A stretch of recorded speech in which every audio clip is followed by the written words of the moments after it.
So guys, if you are excited to know the story of LJ so that you will be inspired, without further ado, I would like to introduce to you LJ. What's up?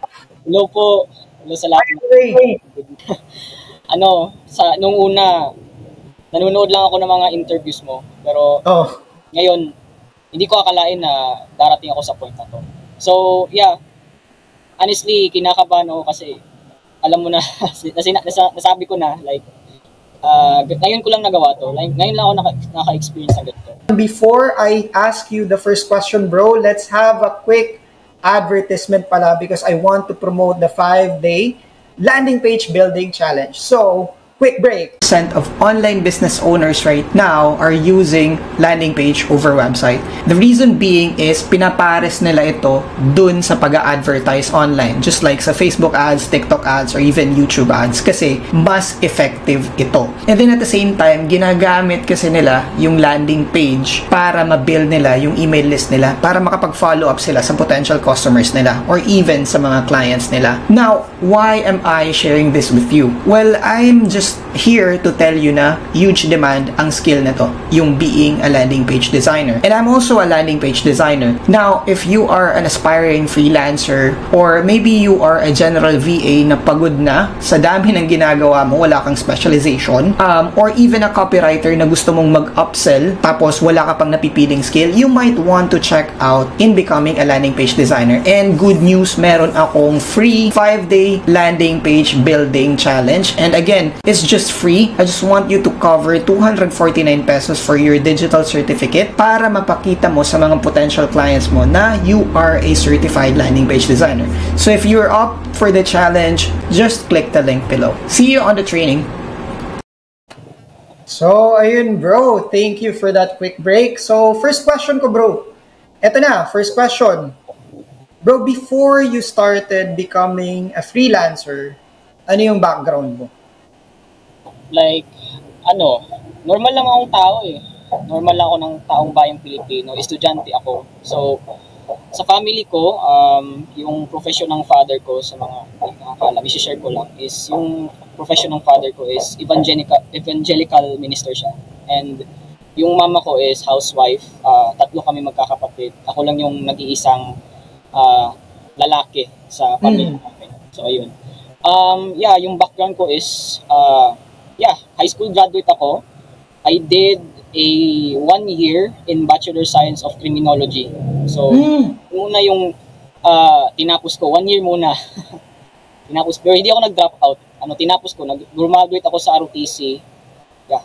Tinapos ko muna yung first year ko. Kasi, the reason why na tinapos ko is, baka, parang safety net lang. Kasi anytime, pwede naman akong bumalik eh.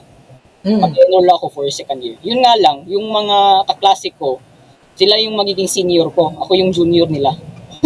Yun lang yung okay lang naman. So yun yung background ko, I'm just a student, student dati, high school graduate, and nag-take ako ng Bachelor Science in Criminology sa first year. Bro, quick question. So, like, gusto ko lang i-clarify sa mga tao. I mean, I already know this, pero gusto ko lang din na ma-highlight sa mga tao. So, essentially, bro, you chose freelancing over your studies for now, meaning nag-stop ka muna. Yes, coach. Wala akong choice eh. What do you mean wala kang choice? What do you mean? Kasi sa sitwasyon ng pamilya namin, like, ikikwento ko muna kung yung mga turning points ba to?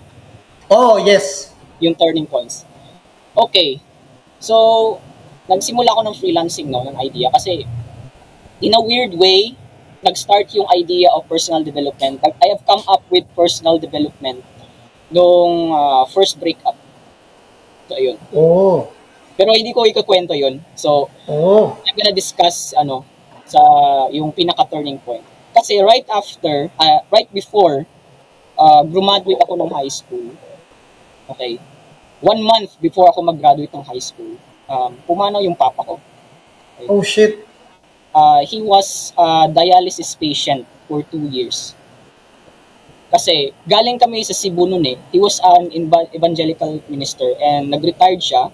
galing kami Cebu nun, and then nag-transfer kami dito sa Davao del Norte, particular dito sa Santo Tomas. Kasi dito nakatira yung lola ko. So, nakitira na lang kami. Wala kaming bahay, coach. Like, pinagkalooban lang kami ng bahay. So, anytime, hindi rin sa amin yung lupa. And sa amin yung building, pero hindi sa amin yung lupa. Which means, kahit anong oras, kahit anong araw, pwede po kaming paalisin dito. And yung problem, coach, is wala kaming ipon. Yeah, yun yung magiging problema. Napaisip ako. So yeah. And also, we've been living here for 8 years. And 8 years. 8 years na po kami dito. And yung nakapag-survive lang po sa amin, yung negosyo namin na kahoy at uling. Sa mga first year, yung bago pa lang kami dito, yung tinitinda talaga namin is yung mga mini sari-sari store lang, groceries, gano'n. Pero si mama, napaisip siya na, konti lang naman yung kita eh. Kung groceries lang. Kasi yung gamot ni Papa, yung kuryente, yung mga living expenses, napakamahal po. Kaya, ayun, napaisip na may na-notice namin sa paligid namin, may nagbebenta ng kahoy at uling. Sabi ni Mama, bakit hindi rin tayo magbebenta ng kahoy at uling? Oo. Pero kahoy at uling lang yung coach ha, pero yun ang nakapag-survive sa amin within 8 years. Grabe, no? May partida, si Papa, nagda-dialysis. Pero buti na lang, libre yung dialysis si Papa. Kasi kada dialysis, mahal po yun eh, libo-libo. Oo. Magaling si Mama dumiskarte sa mga ganyan, sa mga gobyerno, magpalista, ganun. Yeah, parang kawawa, napaisip ko kawawa si Mama eh. Kasi siya yung parang tumatayo na parang ama namin sa bahay. Siya yung dumidiskarte, ganun, siya yung naghahanap buhay. Kasi si Papa, gusto man magtrabaho ni Papa, pero yun na nga eh, di kaya ng katawan niya. So si Mama na yung nag-aalaga sa amin, ganun. And doon, right after graduate ako ng high school before, 1 month before, yun nga, pumanaw si Papa. Like, yung masakit coach is, nararamdaman ko na namatay si Papa na may galit sa akin. Bakit? Bakit? Pasaway akong bata nun eh. Like, lagi akong nag-ML, ML lang naman yung bisyo ko eh, wala nang iba. Wala na akong kain, wala nang tulog, si Mama palaging galit sa akin, gano'n. Parang, yung masakit kasi coach is, kahit saglit man lang, hindi man ako nakapagpaalam sa kanya. Kasi normal day, pagising sa umaga, ako yung asikaso. Nag-aangat sa kanya sa higaan. Ako yung nagliligo sa kanya, ako nagbibihis. Ako yung nagkakarga sa kanya sa van. Sa araw na yun. At hindi ko alam, yun na pala yung last. Like, grabe, no? Like, putik. Tapos bigla na lang tumawag si Mama, umiiyak. Tapos sabi niya, si Papa wala na. Ayun, parang, and I think galit siya sa akin noon kasi wala eh, nag-email ako eh. Wala. So, bro, magko-konting lang ako ha, magko-konting question kasi gusto kong i-clarify pero let me know kung masyadong sensitive to for you to share. So, you mentioned a while ago na nagbebenta kayo ng kahoy at uling tapos for 8 years yun yung tumulong sa inyo pag-survive. If you don't mind me asking, nung nagkaroon ng sakit yung papa mo, anong edad ka or anong year ka sa studies mo? Actually, before nag-retire si Papa, madami na siyang sakit.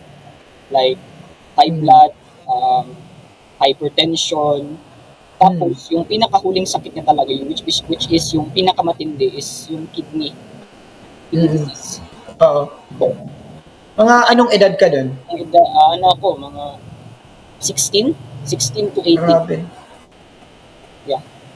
16 to 18, grabe. So hindi pa lang, kumbaga, if you're telling me this right now, basically hindi pa lang talaga matagal na wala yung papa mo. Yeah. Mahaba yung panahon na titiis ko Papa. So eventually hindi rin niya kinaya. So ayun, right after that, yeah, naramdaman ko talaga na may galit si Papa. And kaya paisip ko, nasaktan ako eh. Like, ayokong mangyari the same thing sa mama ko. Like, ayokong mamatay si mama na may galit sa akin. Ang gusto ko, yung, kahit dumating yung panahon na mawala man siya, proud siya sa akin. Like, ganun. So, yun yung wake up call. I have to do something. I have to do something to make her proud. So, ano ba eh, napaisip na ako. Like, ano ba yung gagawin ko? Magtatambay na lang ako, ganun. So, doon, nag-explore na ako ng iba't ibang bagay, paano kumita, paano magkaroon ng pera, development, mga ganun, mga nasa TikTok, ganun. So, yeah. And, eventually, na-discover ko yung freelancing. So, yun. Freelancing, interesting. Pero una, bago ko na yung freelancing pala, nag-research ako how to make money sa Google. Like, literal. How to make money. Kasi, curious lang ako eh. So, may nabasa akong content. Like, galing to sa libro ni Robert Kiyosaki. I don't know. Yeah. Familiar. Sabi niya, may 4 daw na paraan para kumita sa mundo. Una, pagiging empleyado. Pangalawa, pagiging specialist. Pangatlo, yung business at saka investor. So, ayun. Okay. Kung mag-empleyado ako, ano pa naman eh. Bago ako makapagtrabaho, tatapusin ko naman yung college ko. Okay? So, matagal pa. Matagal pa akong pwedeng kumita. So, itong mga specialist, ito na yung pinaka-interesting. Ano ba yung mga specialist na to? So, sabi sa research ko, mga doctors, mga lawyers, and doon na-mention sa information na yun, yung freelancing. Ano ba itong freelancing na to? So, inaral ko na. So, yeah, like what I said, like kahapon, ang pinakaunang freelancing na course or business na enrollment ko is yung sa MSP. So, doon ako galing, guys, sa mga dinari. So, yun, yeah, marami naman ako natutunan doon, pero yung information doon, sa ngayon, hindi ko pa siya magagamit kasi outsourcing eh, pagde-delegate ng task. So, sabi doon, may 3 paraan para kumita sa MSP. Una, freelancing. Pangalawa, outsourcing. At pangatlo, agency. Like, ang advice nila doon sa mga coaches nila, kailangan magsimula muna ako sa freelancing. Okay? Hindi, okay naman, pwede naman dumiretso sa outsourcing, pero napaka-risky nga lang. Kaya what if awol si employee? What if mag-awol din si client? E di magkakagulo. Masisira pang pangalan mo. Doon, reputation na nakataya ko eh, if mag-start ako ng ganitong business. And actually, hindi naman ako pwedeng dumiretso sa agency kasi wala naman akong experience sa niche ko, sa skill ko. So, wala akong choice. Hindi. Yeah, pag-aralan yung freelancing. Ano bang freelancing na to? Freelancing, sige. Mag-offer ka ng skill, okay, sa clients mo online. So, yung next question is, ano yung mga skills na to na pwede ko may offer? Yeah. Doon na nagkakaano yung mga curiosity.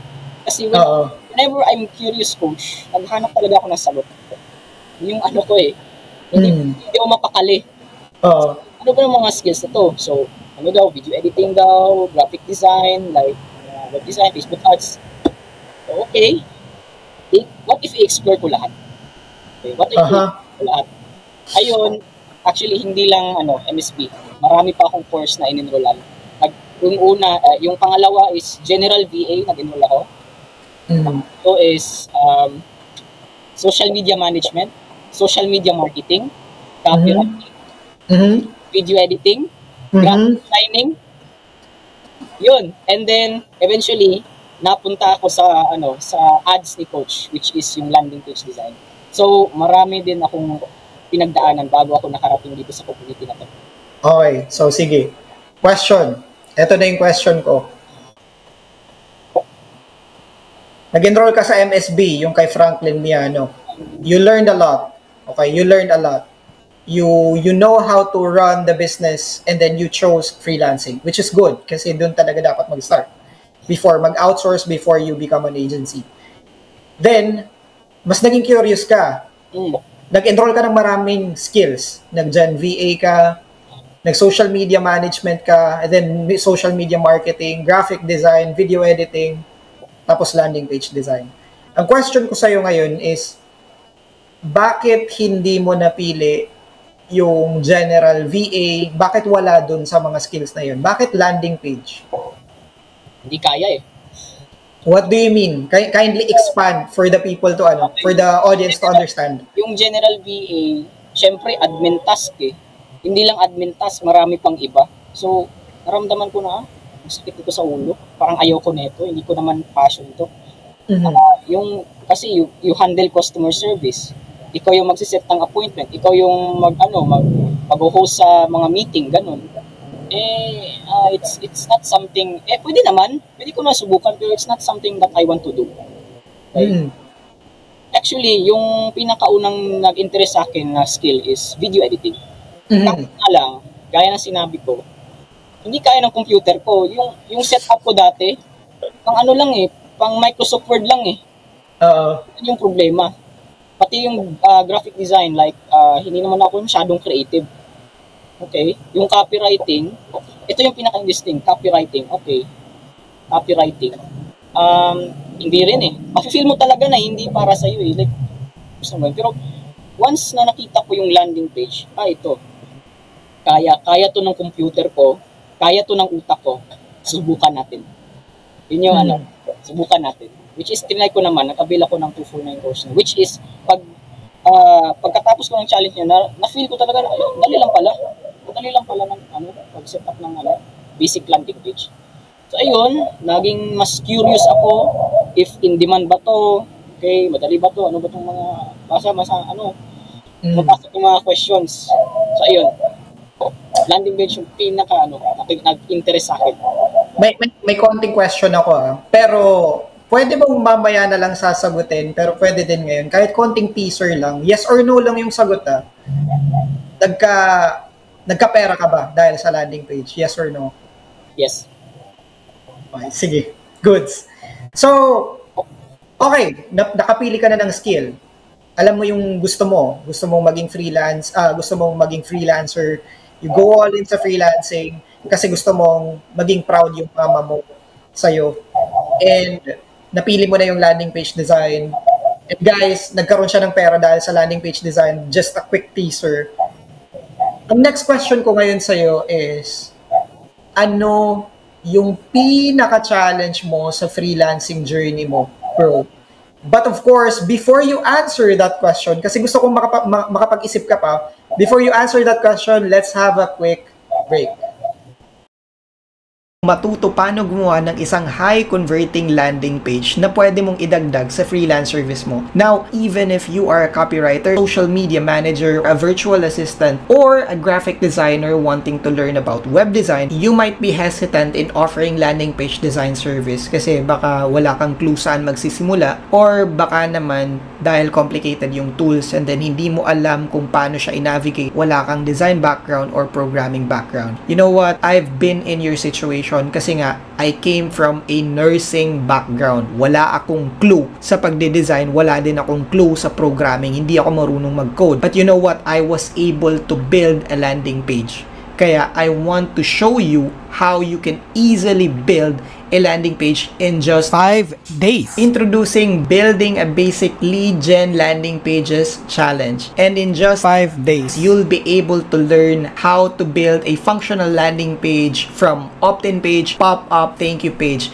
And by the way, this challenge is completely free. I just need you to cover for your digital certificate para mapakita nyo sa client nyo for just 249 pesos. Sa challenge na to, magbibuild tayo ng functional opt-in page, pop-up, and thank you page. And yes, I will show you the step-by-step process, ano yung pipindutin sa pag-build ng mga landing page na to. Kasi ang reason ko is I want you to be familiar with the in and out of the landing page tool or builder na gagamitin natin. And at the same time, I will show you the best practices and then trade secrets ng ibang professional landing page designers on how we can create a highly converting landing page para mas makapag-charge ka pa sa client mo ng mas malaki. Imagine going from someone na walang idea on how to build a landing page to someone na sobrang confident in offering landing page sa clients nila. Again, this challenge is completely free. Just cover the digital certificate for only $249 and click join now and start building.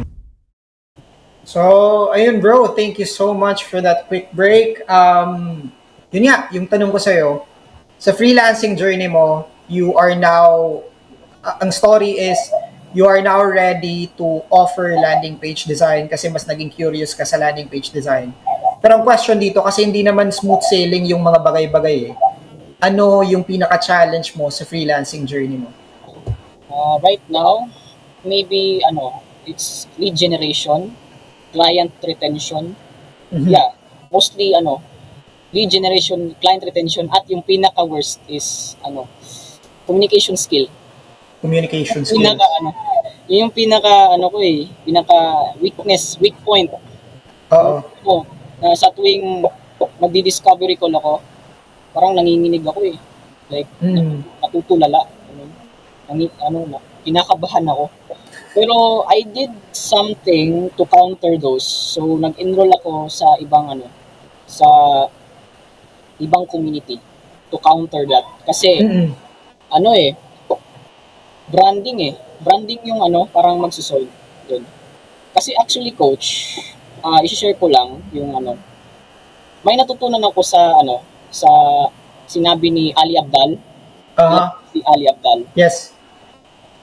May tinatawag siyang framework na GPS, which stands for goal, plan, and system. Ang goal, so ano yung goal ko? Yung goal ko is, like what I said, financial freedom.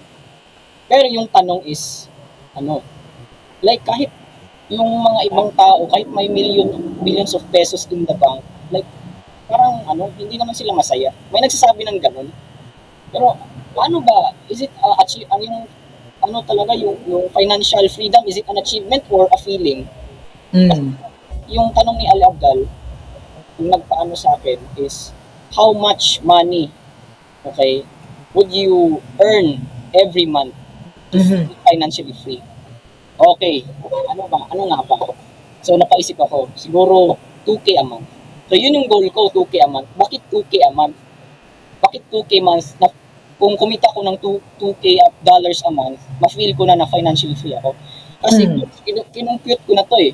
Like, natinuro to sa loob ng sa 7-day client challenge. Nag-make sense lang siya nung napakinggan ko yung video ni Ali Abdal. Sabi niya, ito, kasi sa $2,000, funded na yung operational expense ko. Operational expense, like internet, kuryente, mga subscriptions, something like that. Funded yung living expenses ko, funded yung investment ko, funded yung emergency fund, funded yung savings, pati na rin yung personal expenses ko. Pati na rin yung insurance pala, di makakalimutan. So, yeah, like kahit sa $2,000 ako, feel ko na financially free na ako kasi if funded yung apat na importanteng bagay like emergency fund, savings, eventually ma-reach ko naman yung millions eh. Yes. Eventually ma-reach ko naman yan. So I have to find a stable niche or skill na makakapag-generate sa akin ng ganun kalaking that number, to generate me that number. So alam ko yung goal ko. What's the plan? Ito na. Okay, freelance design. Mag-offer ako ng landing page design para sa mga mga business coaches. Okay, freelancing, which is basically freelancing. Pero napapatanong ako, hindi naman lahat ng freelancing nakakapag-charge ng ganung kalaki. Ano yung paraan? Ano yung gagawin ko? So doon na pumasok yung branding, market research, mga ganon. Lahat ng mga kilala ko sa course. Kilala mo kung sino yan. Yun yung plan. So yun yung plan na sinusunod ko ngayon. And right now, I'm focusing building my systems. Nice. Building systems tayo. Pero actually, yung systems, habits yun eh. Dapat, yung kasi, dapat you have to make a habit that ano, make you financially free, make you strong, make you smart. Okay? Madedevelop ka spiritually. So, hindi lang ako hindi lang ako nag-continue ng college para maging tambay. Hindi ako nag-continue ng college dahil gusto kong i-test yung financial, physical, mental, and spiritual capabilities ko. So, I think mas mahirap yun kumpara sa college kasi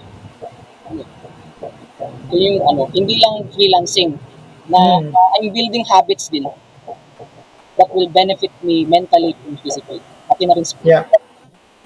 That's true. So yun talaga bro, importante talaga yung may systems tayo. And mag-share lang din ako kasi meron tayong mga students. Huwag kayong mag-drop, gagi kayo. Gusto niyo mag-drop, wag. Okay? The only difference na ginagawa ni LJ ngayon, what he is sharing with you guys is hindi naman kailangan mag-drop to build your discipline or the systems. Yun nga lang, yun yung choice ni LJ kasi nga he wants to focus. Actually, okay. Coach, tinry ko naman talaga pagsabayin pero lahat ng yung groupings, alam mo yung groupings. Ako lagi yung parang pili na maging leader, ganun. Like, bakit ako? So, yung groupings, yung acting pa yung mga drama. Ikaw pa yung scriptwriter. Yeah. Ako yung director, ako pa yung video editor. Ano ba to? Like, yung video editing, hindi naman basta-basta yun eh. Matatapos mo lang ng ilang oras, hindi naman ganun eh. Oo, totoo. Masakit sa ulo to, ayoko nito. Kung pagsasabayin ko yung freelancing at saka yung ACADS, nako. May stress lang ako. So, yung plano ko is, sige, hindi mo natin ipagpapatuloy itong yung ACADS, yung pagiging criminology ko, kasi pwede naman akong bumalik next year. Okay? I-test natin to within 1 year. Tingnan natin kung anong mangyayari. So, I'm just testing eh. Kasi, alam mo coach, mas magsisisi ako kung hindi ko sinubukan eh. So, diyan pa ba ako magdumiskarte kung ayun na, pag-graduate ka na, ganun. I think, I need to try things. Kahit bata pa ako. Kasi whether, wala kaming savings ngayon eh. Kahit anong oras pwede kaming palayasin dito. So, tinatry ko yung best ko na makaipon kami. Kasi, kapag may ipon kami, emergency pa, kahit papaalisin kami dito, hindi kami mamumblema. Oo. Yun. So, may options pa din kayo. May options kami. Kawawa kami coach kung wala kami wala kami maipon. Kasi kung iisipin ko, sige, magiging criminologist. Maghihintay pa si mama ng 4 years para graduate ako. Let's say graduate na ako. Hindi naman ako makakapasok agad sa government kasi ang daming proseso. Ayun, paano may sabi nila na backer daw, ganun. So, siguro 20 years ko pa mabilhan si mama ng bahay kung yun yung papahakin ko. So, I have to find a way. Okay? Kahit risky. Hanap tayo ng paraan. Kasi wala nang ibang kikilos eh. Wala nang ibang kikilos. Sila ate, actually magaganda yung nila, yung mga courses nila. Yung panganay namin, graduate siya ng IT. And yung pangalawa is graduate ng civil engineering. So, magaganda yung courses. Pero, unfortunately, nung in-apply, yung pangalawa, which is gumamit ng civil engineering, terminate sila kasi parang bumagsak yung company. So, right now, unemployed si ate. Pati na rin yung panganay namin kasi yun na yung panganay namin. So, balak din nila na tulungan ako sa freelance. Medyo kinabahan, ako kasi hindi pa naman ako ready mag-outsource. Mahal pa naman ako.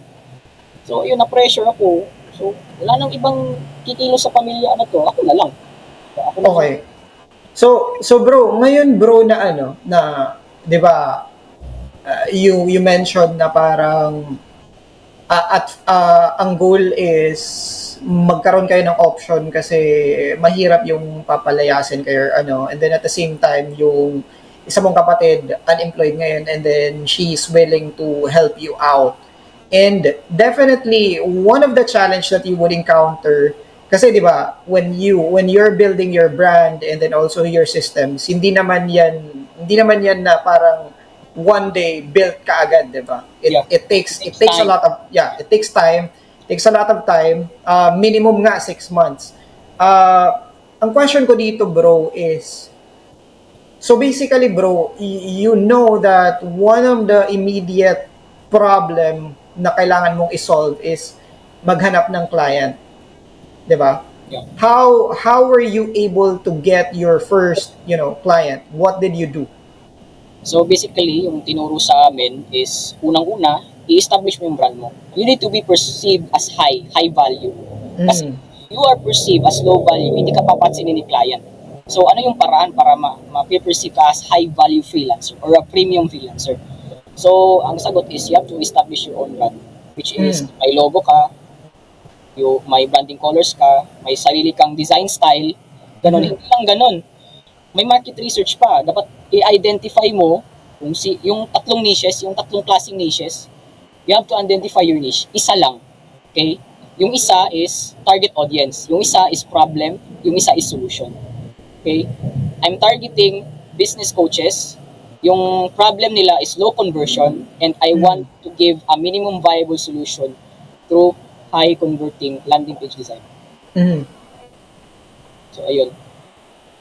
So, after that, after ko ma-establish yung I'm gonna be hindi lang sa Upwork, I'm actually gonna be expanding to social media. So, after kong matapos yung mga design style ko, yung portfolio ko, I will start implementing right away. Hindi lang sa Upwork, kundi sa social media. So, pero bro, quick question. Saan mo nakuha yung first client mo? Kasi di ba yun naman talaga yung yun na like even if we build the logo right now, you still need the fund. Kasi mahirap pag mag-build ka ng logo pero wala ka namang pera para i-fund yung activities na yun. So, ang question dito is, paano mo nakuha yung first client? So, dito na papasok si 7-day client getting on Upwork challenge. So, kasi yung information hindi naman libre. Okay? Like yung challenge costs around yung Pa-expand bakit hindi libre yung information? Kasi it takes a lot of time to create a course Hindi rin madali yun. So, it takes a lot of time. Kasi sa mga businessman, yung pinaka-valuable asset is time. And it takes time to build a course. So, nauunawaan namin yun. So, yeah. So, hindi naman siya libre. So, wala akong pera. Ngayon, saan ako kukuha ng pera? Ito na. Yung challenge cost 5,500 pesos. Am I correct, coach? Hindi na. 9,000 na ngayon. Yung pinakaunang yung yes. Price. Oo. Okay. Saan ako kukuha ng 5,500 pesos? So wala akong choice. Hindi naman pwede kung hihingi ako kay mama, hindi naman pwede 'yun. So, yeah. Like nag-usap kami ni mama tapos may nakarinig na supplier namin na uling. So, gusto mo, ma, kailangan ko ng pera. Uy, LJ, bakit sumama ka na lang sa akin, magbenta tayo ng uling. So, yun. So, yeah, sumama ako sa kanya, hindi ako nagdalawang isip. Kasi yung uling, hindi siya madaling trabaho Ikaw pa yung magre-repack, ikaw pa yung magdi-deliver, ikaw pa yung magdadrive. Kawawa yung, yung supplier namin. So, tinulungan ko na lang. So, nagbiyahe kami. And mainit, grabe. Like, hindi madali. Oo. Maabo din. Like, madumi. Pero wala akong choice Kailangan ko pagsipagan. Kailangan ko makaipon. Kasi nung yung may secret video, di ba? Bago i-launch yung 7-day. Okay lang ba yun? Okay lang. May secret video po. Okay, bago ni-launch yung 7-day challenge. And may ilo-launch na bagong course. Para maka-avail kayo, maka-access kayo, kailangan nyo ang tawag dito, magpa-reserve. or 500 pesos. Na ako, na walang kapera-pera, di ako nagdalawang isip, nagpa-reserve ako 500 pesos. So, ngayon, kailangan ko kumita, kailangan ko kitain the rest, 5,000 pesos. So, within 1 month, sa pagbabiyahe, ng pagbebenta ng uling, nakaipon ako ng siguro 3,000 pesos. So, hindi pa rin enough. Like sabi ko, malapit nang mag-open yung challenge. Anong gagawin ko dito? So, wala akong choice, kundi umutang kay mama. Wala? Pinautang ka? Wala akong choice nun eh, ma. Baka naman, utangin pa, pwede makautang muna ako kasi malapit na mag-start yung challenge. Actually, pinaintindi ko naman si mama. Sinabihan ko na, ma, i-enroll ako sa ganitong course. I will make sure nakikita ako dito. Kailangan mo lang magtiwala sa akin. So, yeah, mabait naman yung mama ko. Siyempre, pinautang niya ako. So, kulang, 3,000. Yung gusto kong utangin, 3,000. So, medyo sobra. Yun. Kasi yung 1,000 kasi, para sa connection. Okay? So, yun, nabayad ko na. And then, eventually, yeah, I started the course. Sineryoso ko. Ganun lang. Bro, i-istorbo kita ng konti Nabayaran mo na mama mo? Yes, nabayaran ko. Okay, sige. Continue. Okay na yun. Yun nga, sineryoso ko. Okay, like, ganun. Ganito pala yung challenge. Medyo pala. Akala ko madali lang. Hindi pala. So, kailangan, you have to implement everything. Pero, you make it easy. Pinadali mo na lang. Pero, para sa akin, okay. Hindi naman ako masyadong matalino. Okay, sige. Pa-follow na lang natin yung assignment. Asan yung, bro, eto, question ko na lang. Were the lessons difficult to understand on that challenge? Para sa akin, madali lang naman. Madali, okay. Kasi na-mention mo kanina, mahirap siya. So, gusto ko lang i-clarify, was it the lesson that's difficult or was it you being disciplined in implementing the lessons yung mas mahirap? Actually, yung pagbili ng Conex is mahirap. Yung pag-output mahirap. Yung pag-consume ng information, hindi yung mahirap. Yes. Pag-implement na lang. Kasi, biruin mo, coach, nag-spend ako ng another 3,000 pesos bago ako ng shit. First client. So, first wave of 100 connects, hindi ako na-replyan. Second wave of 100 connects, may views pero walang reply. Okay. Third wave of 100 connects, may nag-view, may nag-reply, and eventually na-hire ako. So, nice. Hindi rin madali eh. Gusto kong i-highlight yun Gusto kong i-highlight kasi despite being para sa akin rejection kasi yun despite receiving those failure, receiving those rejections, you never quit. Hindi ka nag-quit. Yung iba, sorry sa matatamaan, good luck sa inyo. Yung iba, isang try lang, tapos putik, walang may nag-reply, wala na, tapos na. Sabihin nila, hindi para sa kanila yung freelancing. I want to share with you na rejection is a signal on how much you want something. So kung ma-reject ka ngayon, tapos mag-give up ka, that means hindi mo talaga gusto yung isang bagay. Pero kung ma-reject ka, tapos kinabukasan, nag-continue ka pa din kinabukasan, inubos mo talaga yung energy mo, kumbaga binigay mo yung best mo, that means you really want it. And once it shows na you really want it, the world will conspire to make it happen for you. And yan yung nangyari sa'yo.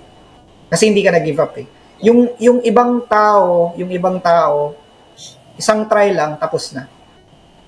Okay? And then, eto din, gusto ko lang din i-share sa inyo, by the way, medyo contradicting to. Sa totoo lang, okay lang sa akin na hindi mag-charge ng information. Like, wala akong pake doon. I can give out everything for free, pero pinapabayaran ko siya dahil ganito yung logic. Like, kung business owner ka, sino yung i-investan mo? Yung seryosong nag-aral, nag-google ng resources nila, or hindi? 'Di ba? Andun ka dun sa nag-aral.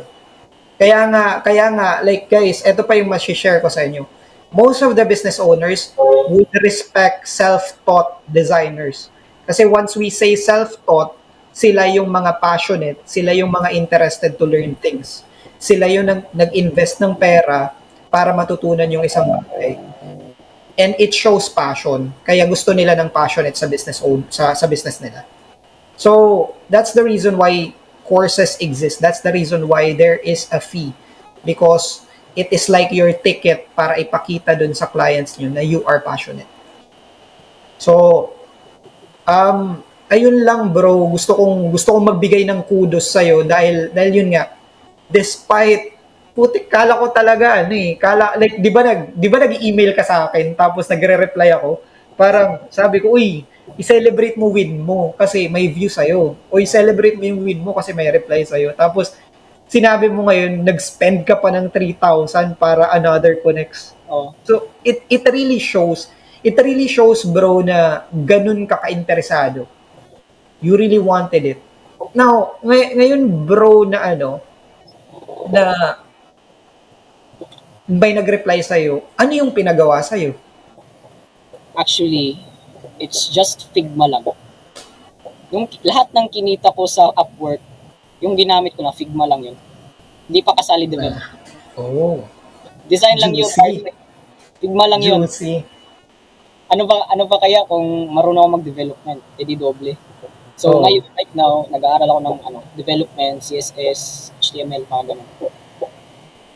Yeah, just to upskill. Mm. Ito bro, may tanong na ako ha. So, medyo shameless plug to, no? Kasi gusto ko din i-highlight yung community natin. Sa dinami-dami bro ng course creators para mag-share sa'yo on how to get your client, what skill to offer, bakit dito mo nagustuhan sa CDPH? Ano yung mga bagay na gusto mo dito? Positive yung community. Hindi kagaya sa iba, like, alam mo na, yung ibang community toxic. Like, ayaw kong makipag-conversation dun sa mga Kasi yung CDPH, kapag nagtatanong ka sa group chat, may nagre-reply talaga, may tumutulong talaga sa'yo. Actually, isa siyang participant din sa 7th day client to get yung challenge. Humingi ako ng tulong sa kanya. Nag-PM talaga ako, like, sir, paano mo ginawa yun? Siya yung one of the people na nagka-resulta ng maaga doon sa 7-day challenge. Like, sir, paano mo ginawa yun? Like, ginawa mo. Like, ano lang, di ko na i-reveal. Binigyan niya ako ng tips kung paano. So, yun yung community na gusto ko. Like, may tumutulong talaga. Like, actually, kudos din sa founder. Kasi every time na humingi ako ng tulong, nagre-reply talaga si Coach Errol. Like, yung tough love, yung pinakagusto ko eh. Kasi alam mo Coach, I love, yung tawag dito na term? Like, constructive criticism. Ayun. Mas gaganaan ako yung parang nire-real talk ako eh. Kasi doon ko malalaman kung may mali ba sa akin o wala. Doon ko malalaman kung meron ba akong babaguhin. Okay? So, yeah, i-accept ko lang. May mali ako, sige, babaguhin ko. Ganito yung gagawin ko. So, ayun. So, kudos sa community at kudos din sa, yours truly, yung founder, Coach Errol. Thank you. Thank you, bro. Kinikilig ako, sabi ni Brian. Gagi ka, Brian. Pero bro, eto okay lang mag-reveal ka ha. Like kung ano yung secret sa 7 days, okay lang yun. May question ako. Ano yung valuable lesson that you have learned from that challenge? Yes. Mastery money follows mastery. Yun yung pinaka talaga na tumatak sa isip ko. Kasi mag-focus ka lang sa isa, like i-master mo lang yung Figma. Like, putik, lang eh. Kumikita ka na eh kapag na-master mo yung Figma. So, medyo na nasermonan mo lang ako nun sa PM.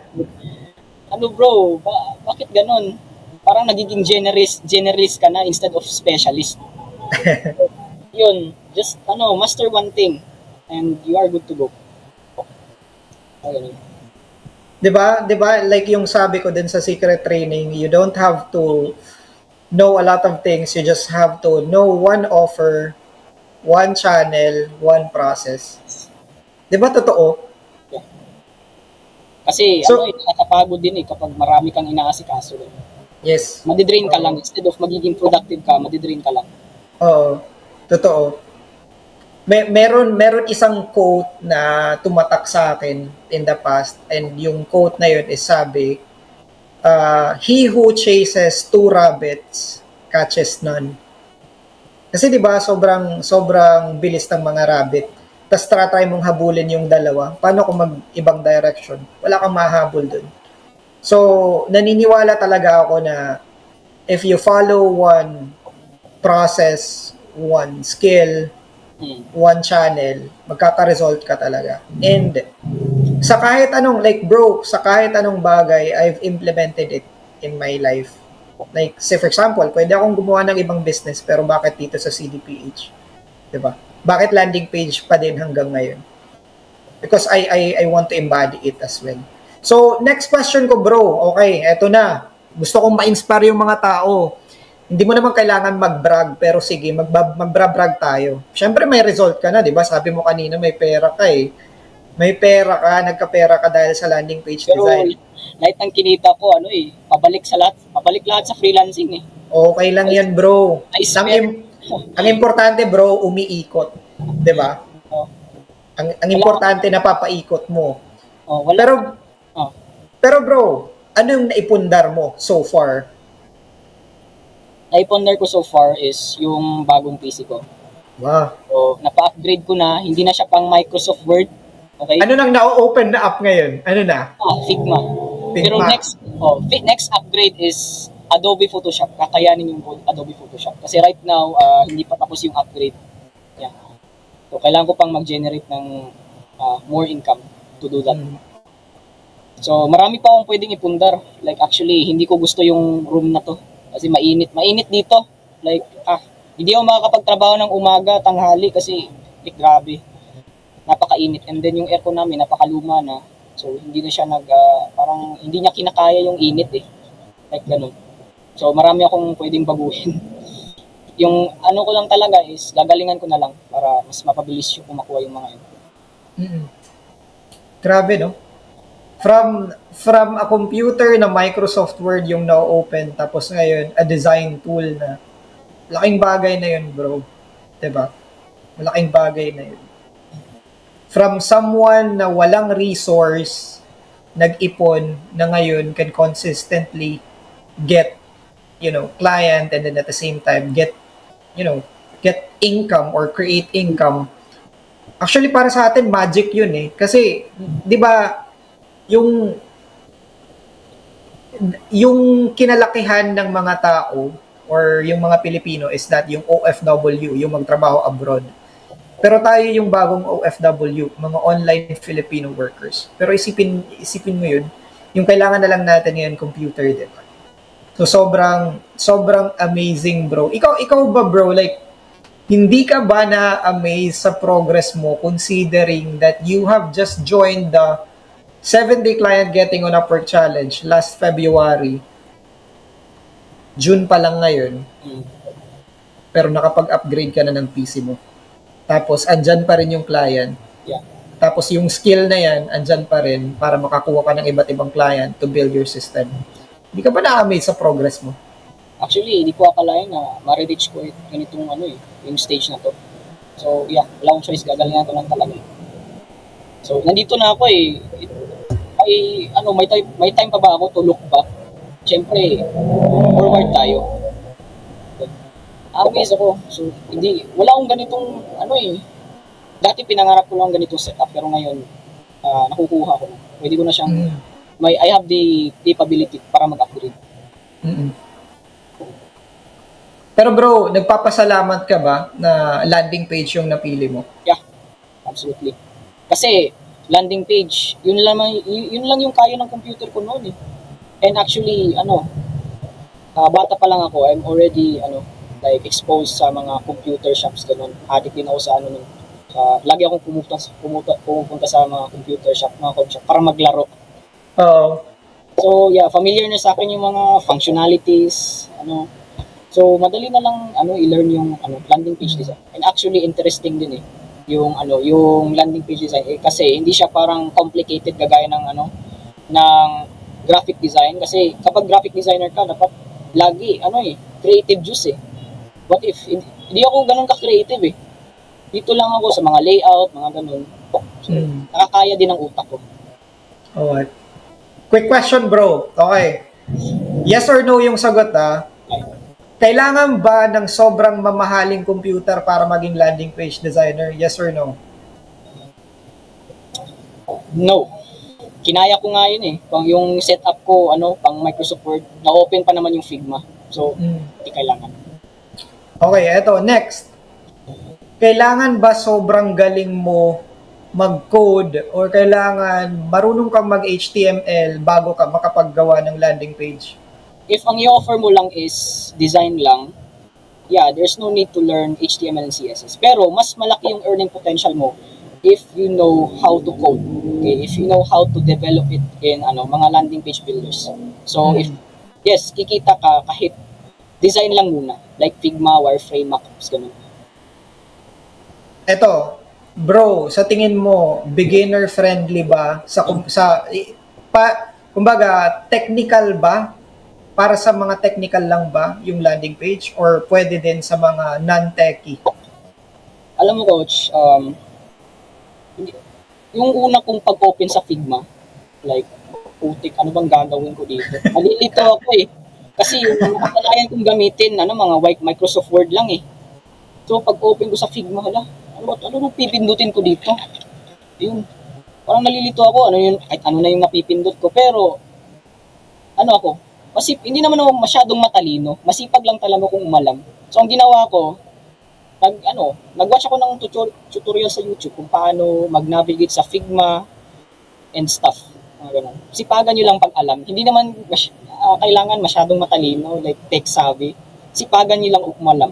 Yun lang talaga. So in short, bro, ang mga nag-iisip na sobrang complicated ni landing page, naiisip lang nila yun kasi takot silang maging resourceful. 'Di ba? Yeah, the word is resourceful. Yun po. Resourceful lang. Okay? Resourcefulness lang talaga. Now, eto na yung last question ko kasi naghahang na yung platform so hindi tayo pwedeng makapag-quick add. So, ang question ko na lang, bro, before we end the live session is, but of course, gusto ko din magtanong sa audience. Guys, have you been inspired by LJ? Kindly comment 1 kung na-inspire kayo ni LJ sa kwento niya, yung journey niya from someone na 19 years old, na-expose sa difficulties in life, dahil sa may sakit yung papa niya, until na gusto niyang maging, like, turning point niya is gusto niyang maging proud yung mama niya.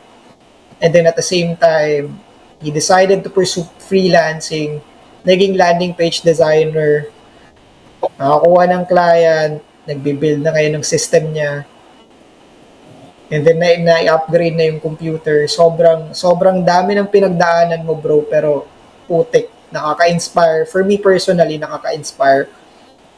Ito, bro, last question ko. Ano yung advice mo sa mga aspiring landing page designers na nasa audience ngayon? I think, I'm not in a position para magbigay ng advice, pero I'm gonna tell you something na gumana sa akin. Okay ba yung coach? Okay lang. So, sabi ni Andrew Tate, kailan yun si Andrew Tate? Yes. Yung kalbo na may Bugatti. Sabi niya, okay, ganito, if you tried your best, it's all that matters. If you tried your best, okay lang mag-fail eh. Okay lang yan. Tinay mo naman yung best mo eh. Pero there's a secret in the universe that most people don't know. Okay?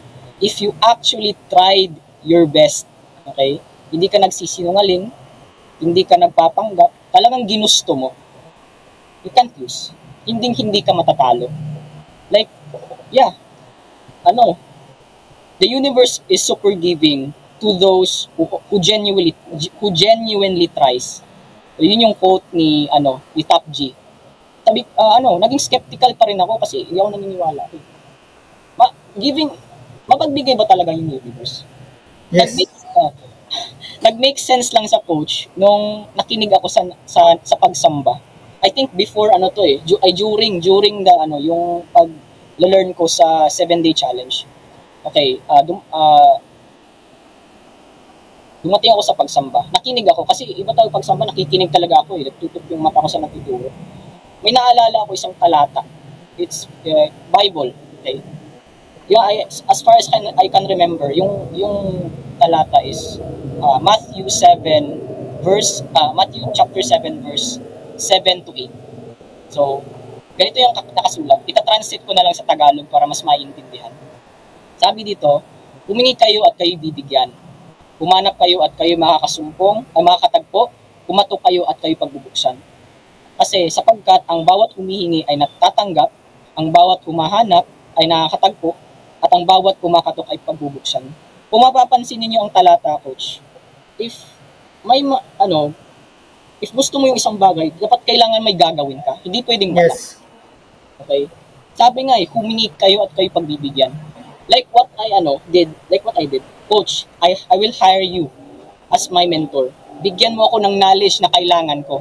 Show me how it's done. And then eventually, binigay mo naman sa akin yung access ng course. Yun. And actually, hindi lang yan.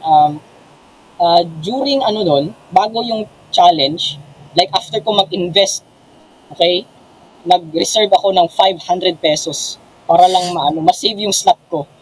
Like, pumunta ako sa kapilya, like alas 12 yung madaling araw, like napakadilim. Nanalangin talaga ako. Ako lang mag-isa, madilim Nanalangin talaga ako, like sana Ama, kahit isang kliyente lang na pwede kong tulungan sa buwang to, masaya na ako dun. Kasi like humingi ako ng tulong Kasi sa lahat ng bagay, yung Ama, siya naman, sa lahat ng endeavor, siya naman talaga yung nagbibigay ng parang tagumpay sa tao So, yeah, ganun yun. Humingi ako, yun, para eventually, bibigyan din ako. And then yung second statement is, humanap kayo at kayo makakatagpo. Kasi paano ka makakatagpo ka hindi ka naman humanap? Paano ka naman i-reply paano ka naman ma-view yung proposal mo? Paano ka makakahanap paano ka makakahanap ng qualified job posting kung hindi ka naman naghanap? Okay? And lastly, ito yung pinakamalupit. Kung hindi ka kumatok, paano ka pagbubuksan? Like yung logic dito is, paano ka re-replyan ni client, hindi ka naman nag-send ng proposal. Like, ganun yung logic So, in-apply ko yan, sige. Tingnan natin kung mapagbigay ba talaga ang universe. And, yeah, after 2 months, less than 50 days, 44 days, specifically. Nagbibilang ako, bro. Yeah. Eventually, nakuha ko yung first client ko. So, yeah, totoo nga, mapagbigay ng universe. Para lang sa mga taong sumusubok. Hindi nagpapanggap na sinubukan ko naman. Bakit hindi gumana? Ganun. Kung tinry mo talaga, hindi ka matatalo. Kung hindi mo titigilan. Ganun. Yes. Totoo talaga yun. Yun nga, kaya I'm not sure if kung nag-interact din kayo sa GC, may times na nagre-real talk ako tapos yung sinasabi ko, ask specifically. Wag yung broad question. Kasi nga, yung sabi ni God, ask and you shall receive. If yung tanong nyo, paano maghanap ng client, I could answer you, pumunta ka sa Upwork, pero hindi specific yung sagot ko. Pero if magtatanong kayo na paano humanap ng client sa Upwork, anong proposal yung gagawin ko, I can now give you an answer specifically. Kasi specific din yung answer niyo. But at the same time, kahit sagutin ko yung questions nyo, kung hindi nyo namang kikilusan, like kung hindi naman kayo maghahanap, diba? Hindi naman kayo kakatok, wala pa rin. Sobrang ganda ng shinare mong Bible. Tandaan nyo lang sa mga participant ng 7-day challenge, 3 lang, humingi, maghanap, at kumatok. Yun lang po. Totoo. Sobrang totoo, di ba? 44 days, bro. 44 days of failure before success. Pero yung bawi mo, sobrang laki. Okay. Di ba? Ang dami ng na sacrifice. Like, ano eh, yung, hindi lang sa lapi eh, kundi napakaraming time din. Oh, pero sa tingin mo bro, ngayon, wouldn't you agree na meron ka ng system na pwede mong paulit-ulitin kasi alam mo na kung anong nag-work and then hindi? Yeah, I'm building it. Binibuild ko na siya. So, I'm getting there. Malapit na ako sa goal ko na mag-earn ng 6 digits at least. Kaka-proud. Oh, Kaka-proud. wala nang choice eh. Wala, do or die na to eh. Kasi sinacrifice ko na yung ko, yung package. Do or die na to. Sabi ni Coach, Coach Paul, do or die. Okay, wala ka nang choice. Oo. Mayroong principle na tinuro niya sa akin, kung nakalimutan ko. Basta ito yung parang do or die principle. Okay? Pag hindi mo ginawa, wala. Wala kang choice kung di gawin mo. Okay. Maraming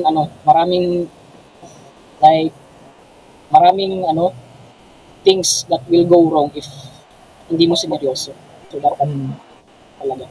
Wala, one-way ticket na to eh. Kailangan, I will make it work. Alam mo bro, gusto ko lang mag-share sa mga audience. Siguro one of the reasons like 'di ba in the past pag nag-chat ka or nag-email ka tapos nagre-real talk ako, sinasabi ko kaagad. Nagre-real talk ako for the very reason that I see potential in you. Tapos dati hindi ko siya ma-explain sa'yo kung paano ko sinasabi na I see potential in you. So, I'll probably share it with you here. Bakit ganun yung sinasabi ko? The reason why I'm telling most of the people na may potential kayo is I really do believe na may potential yung lahat ng tao. And at the same time, ikaw, align kasi yung values natin, bro. Kasi yung values, di ba sabi mo, do or die. Yung sa akin naman is, kung last ko na ngayong araw na to, like kung gumagawa ako ng lessons, nagpo-post ako ng resources sa inyo, nag-share ako ng knowledge sa inyo. Ang sinasabi ko talaga sa sarili ko, kung last ko na ngayong araw na to na buhay ako, ano yung impact na ibibigay ko. And then, I share it all away. Kasi at the end of the day, babalik yan eh. And same din yan sa'yo. Ginagawa mo yung mga bagay na to dahil gusto mong umangat yung pamilya mo. And someday bro, hindi man ngayon, pero claim it, you will definitely get there. You will definitely get there. So, ayun. Hopefully, yung mga nasa audience, they've been inspired with your story. Kasi ako bro, sobra akong na-inspire. Sobrang tindi. And then, hindi ko din ma-imagine bro na medyo mabigat din yung dinadala mo.